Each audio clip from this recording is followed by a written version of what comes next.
તાપી જિલ્લાના આદિજાતિ વિસ્તાર માટેની મહત્વાકાંક્ષી સોનગઢ ઉચ્છલ નિઝર ઉદ્વહન સિંચાઈ યોજનાનું કાર્ય અંતિમ તબક્કામાં છે।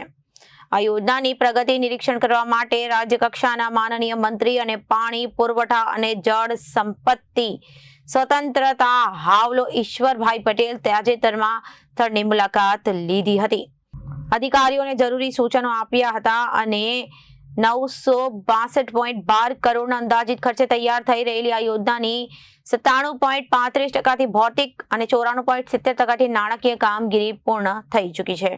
ઉકાઈ જળાશય આધારિત આ આયોજનનો મુખ્ય ઉદ્દેશ્ય સોનગઢ, ઉચ્છલ, નિઝર અને કુકરમુંડા તાલુકાના ડુંગરાળ વિસ્તારોમાં સિંચાઈની સુવિધા ઉપલબ્ધ કરાવી અને પાણીની કાયમી અછત દૂર કરવાનો છે। આ યોજના થકી તાપી જિલ્લામાં કુલ 136 ગામોની અંદાજિત 27.972 હેક્ટર જમીનને સિંચાઈનો લાભ મળશે, જેનાથી આ તમામ વિસ્તારોને 14,170 ખેડૂત કુટુંબોને સીધો ફાયદો થશે।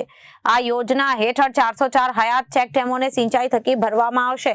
મંત્રી ઈશ્વરભાઈ પટેલે યોજનાના મુખ્ય પમ્પિંગ સ્ટેશનો અને પાઇપલાઇનના કાર્યનું નિરીક્ષણ કર્યું હતું। તેમણે યોજનાની ઝડપી પ્રગતિ બદલ સંતોષ વ્યક્ત કર્યો હતો। યોજનામાં સ્થાપિત 5 પમ્પિંગ સ્ટેશનો ભીમપરા, ચાંપાવાડી, સેલુડ, નારણપરા અને નેવાલેપરના સિવિલ વર્ક, મેકેનિકલ, ઇલેક્ટ્રોનિકલ કામગીરી 100% પૂર્ણ થઈ ચૂકી છે, જ્યારે DGVCL અને ગેટકો દ્વારા મોટા ભાગના પમ્પિંગ સ્ટેશનો પર પાવર કનેક્શનની કામગીરી પૂર્ણ થઈ ગઈ છે।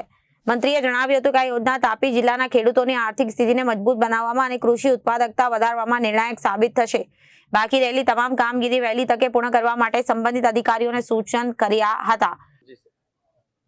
આજરોજ તાપી જિલ્લાની સિંચાઈ વ્યવસ્થા જોવા માટે આવ્યા હતા ત્યારે ચાલુ વર્ષે 345 ફૂટ ફૂલ કેપેસિટીએ ડેમ પણ ભરાયો છે, જેને લઈને 3 લાખ હેક્ટર જેટલી જમીનની અંદર એ સિંચાઈ થવાની છે। અને આમ ચાલુ વર્ષે 90 દિવસનું ક્લોઝર હતું, પરંતુ અગાઉની 2 સિઝન ડાંગર માટે જે ઉનાળામાં પણ ડાંગર હતી એ ડાંગર માવઠું થવાને કારણે પાક બગડ્યો હતો। ચોમાસાની અંદર પણ ફરી ડાંગરનો પાક જે લોકો લઈને આવ્યા હતા અને ખેતરમાંથી કાઢીને બહાર સુકવવાને ભલાઈ ગયું હતું, એટલે સતત 2 સિઝન એ ડાંગર માટે પણ ફેલ ગઈ, જેને લઈને ચાલુ વર્ષે જે 90 દિવસનું ક્લોઝરની જગ્યાએ 30 દિવસથી 35 દિવસની અંદર એ કામગીરી પૂર્ણ કરીને એમાં જે નાના પુલિયાઓ હોય, લાઇનિંગ હોય, એવા કામો જે લીધા છે એ 500 કરોડના ખર્ચે એ કામગીરી પણ થવાની છે। બીજું આ વિસ્તારમાં ઉચ્છલ, નિઝર સાથે સાથે કુકરમુંડા આમ ડેમના ઉપરવાસમાં આવવાનો હોવાને કારણે એ વિસ્તારમાં પિયત વ્યવસ્થા નહીવત હતી, પરંતુ રાજ્યના મુખ્યમંત્રી શ્રી ભૂપેન્દ્રભાઈ પટેલ સાહેબ અને આ દેશના વડાપ્રધાન શ્રી નરેન્દ્ર મોદી સાહેબે જે પ્રકારે આવા ટ્રાઇબલ વિસ્તારની અંદર દરેક નદીઓમાં હોય કે ચેકડેમ બનાવીને પાણી રોકાય અને એનાથી ઉદ્વહન સિંચાઈ કરીને એ ઉપરવાસમાં પાણી આપે છે, એના માટેની પણ યોજના ચાલુ કરી છે। એમાં જોઈએ તો અત્યારે ચોમાસામાં જે વરસાદ પડે એ આ વિસ્તારની અંદર જાન્યુઆરી સુધી પાણી રહેતું હતું, પછી જાન્યુઆરી પછી પીવાના પાણી પણ તકલીફ પડતી હતી। ત્યારે આ વિસ્તારની અંદર જે જોઈએ આપણે કે કુકરમુંડા તાલુકાના ડુંગરાળ વિસ્તારમાં પણ સિંચાઈ માટે સોનગઢ હોય, ઉચ્છલ હોય, નિઝર હોય, કુકરમુંડા હોય, બધા જ તાલુકામાં દરેક ખેડૂતોને સિંચાઈનું પાણી મળી રહે એના માટે કામગીરી પણ કરવામાં આવી છે। સાથે સાથે સોનગઢ તાલુકાની વાત કરીએ ત્યારે ઉકાઈ જળાશયના ભીમપુરા ગામે એ પ્રથમ પમ્પિંગ સ્ટેશન બનાવીને 259 જેટલું ક્યુસેક પાણી જે 8 પંપ લગાવીને આ લોકોને પણ સિંચાઈની વ્યવસ્થા કરી આપવામાં આવી છે। એ જ બીજું ચાંપાવાડી તળાવની પાસે પણ પમ્પિંગ સ્ટેશન બનાવીને ત્યાં પણ પાણી પહોંચે માટેનું આયોજન કરવામાં આવ્યું છે।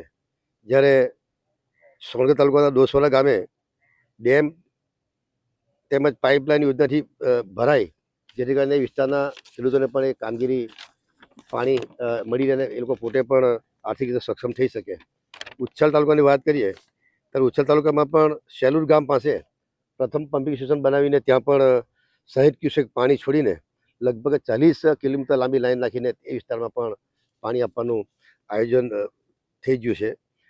એ સાથે નિઝર તાલુકાની વાત કરીએ તો નિઝરમાં પણ તમામ કામગીરી પૂર્ણ થઈ છે, પરંતુ લાઇટનું કનેક્શન એટલે વીજળીકરણ ટૂંક સમયમાં થઈ જશે એટલે એ પમ્પિંગ સ્ટેશન પણ ચાલુ થવાનું છે.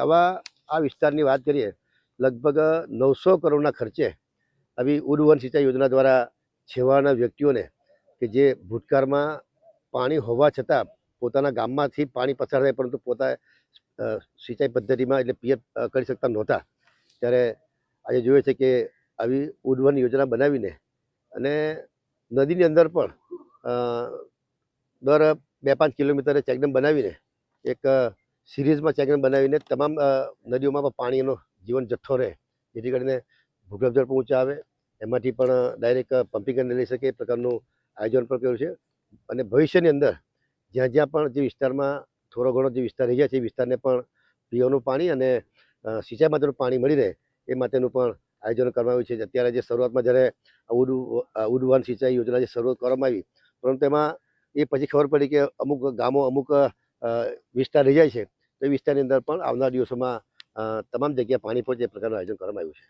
Reporter Ashish Gavit, Janadesh news, Vyara.